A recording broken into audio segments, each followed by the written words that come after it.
سلام بچه ها، چطورین؟ خوبین؟ بریم شروع کنیم درس هفتم از کتاب Oxford Word Skills سطح Elementary. Telling the time. Telling the time. Tell یعنی چی؟ گفتن. Telling the time گفتن time زمان یا ساعت. توی این درس میخوایم یاد بگیریم که چجوری توی انگلیسی در مورد ساعت صحبت کنیم. Part A. What's the time? What's the time? اگه بخوایم تحت لفظی ترجمهش کنیم میشه چه چیزی هست؟ What's the time? ساعت یا زمان. ولی معنی اصطلاحیش اینه ساعت چنده؟ What's the time? ساعت چنده؟ پس اگه تو انگلیسی بخوایم بپرسیم ساعت چنده، یکی از سوالاتی که میتونیم استفاده کنیم چیه؟ What's the time? البته سوالات دیگه هم داریم که در موردشون صحبت میکنیم. البته بچه ها این درس خیلی راحته، مثل فارسی، یعنی گفتن ساعت تو انگلیسی خیلی فرقی نداره با فارسی. فقط چند تا نکته کوچولو موچولو هست که میخوام توی درس امروز بهتون بگم. What's the time? ساعت چنده؟ خب تصویر اول ساعت 4 تمومه. چجوری تو انگلیسی میگیم؟ It's 4 o'clock. It's 4 o'clock. اولین نکته مهم بچه ها. وقتی میخوایم ساعت رو بگیم جمله رو با چی شروع میکنیم؟ It's 4 ساعت 4 o'clock. o'clock رو وقتی استفاده میکنیم که میخوایم بگیم ساعت تموم، دقیقه نداره، رأس یک ساعتیه. It's 4 o'clock. مثلا میخوایم بگیم ساعت 8. It's 8 o'clock. ساعت 10. It's 10 o'clock. دیدی چقدر راحت بود؟ خب تصویر بعد ساعت 4:15 بهمون نشون میده. It's a quarter past 4. خب گفتیم جمله رو که با it's شروع میکنیم. میخوایم بگیم 1 از 4 گذشته. گذشته رو تو انگلیسی میگیم past و به ربع هم میگیم quarter همون 15 دقیقه. حالا 1 a quarter گذشته past 4. 1 از 4 گذشته.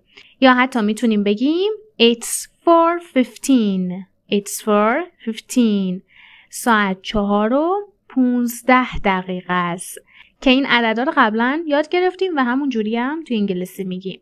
پس یه مورد کوچولو داشته باشیم. وقتی میخوایم بگیم یه تایمی از یه ساعتی گذشته میگیم past و به ربع هم میگیم quarter. خب تصویر بعد ساعت چنده؟ 4:30.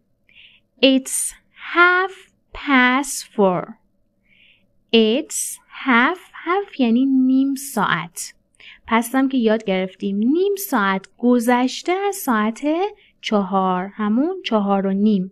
پس به نیم یا 30 دقیقه تو انگلیسی میگیم half. الش خونده نمیشه. یا it's 4:30. It's 4:30. ساعت 4:30 دقیقه است. It's 4:30. خب تصویر بعد 4:45 یا 4:45 دقیقه است. It's a quarter to 5. خب 1 تو اینجا یعنی چی؟ مونده.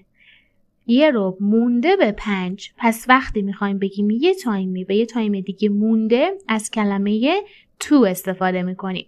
گفتیم اگه بخوایم بگیم گذشته میگیم past، اگه بخوایم بگیم مونده میگیم to. یا it's 4:45. ساعت 4:45 دقیقه است. It's 4:45. خب قسمت بعد گفته What time is it? اینو مطمئنم شنیدی. What time is it یعنی ساعت چنده. تصویر اول چه ساعتیه؟ 6:05. میگیم It's 5:06. It's 5 دقیقه. پس گذشته از 6. 5 دقیقه از 6 گذشته، همون 6:05. البته بچه ها یه نکته کوچولو تو پرانتز بگم. این ساعت اینجوری هم میتونیم بگیم It's 6:05. دیدی تو حالت دیجیتالی که میخوایم بنویسیم مینویسیم 6:05. تو انگلیسی هم همینجور میتونیم بگیم It's 6:05. 5. خب تصویر بعد ساعت 6 و 20 دقیقه است. میتونیم بگیم 20 دقیقه از 6 گذشته یا 6 و 20 دقیقه. It's 20 past 6. اینو یاد گرفتیم. 20 دقیقه پس گذشته از 6 یا It's 6:20. ساعت 6 و 20 دقیقه است. خب تصویر بعد چه ساعتیه؟ 6 و 40 دقیقه. خب میتونیم بگیم 20 دقیقه به 7 یا 6 و 40 دقیقه است. It's 20 to 7. 20 دقیقه مونده to به 7 یا It's 6:40. 6 و 40 دقیقه است. و تصویر آخر که ساعت 6 و 57 دقیقه است. خب 3 دقیقه مونده به 7. میتونیم بگیم It's 3 minutes to 7. 3 دقیقه minutes یعنی دقیقه to مونده به 7. حالا چرا اینجا از minutes استفاده کردیم ولی توی قبلی ها که مثلا to یا پس داشتیم دیگه minutes نیاوردیم؟ حالا دلیلشو بهت بعد میگم. یا It's 6:57. ساعت 6 و 57 دقیقه است. خب بریم قسمت آخر. Spotlight. We use minutes to or minutes pass with numbers.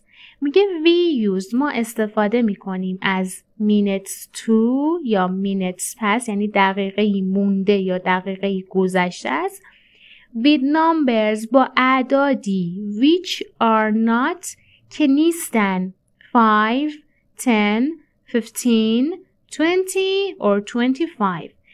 نکتهش اینه بچه ها هر موقع که ما این اعداد رو نداشتیم یعنی برای اعداد دیگه 5, 10, 15, 20, 25 یعنی به جز اینا هر عددی خواستیم بیاریم و تو یا پس داشتیم از minutes هم بعدش استفاده میکنیم. مثالش رو ببینین 8 minutes to 2.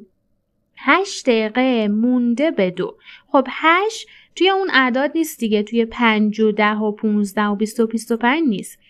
چون جزء اونا نیست باید از minutes بعدش استفاده کنیم. 8 minutes to 2. 8 دقیقه مونده به 2. نمیتونیم بگیم 8 to 2. یا 3 minutes past 6. خب باز عدد 3 جزء اون عددا نبود. جزء 5, 10, 15, 20 یا 25.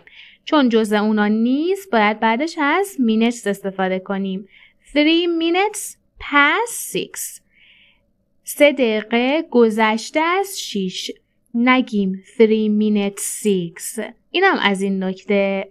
خب بچه ها درس امروزمونم تموم شد. امیدوارم این درس خیلی خوب یاد گرفته باشید.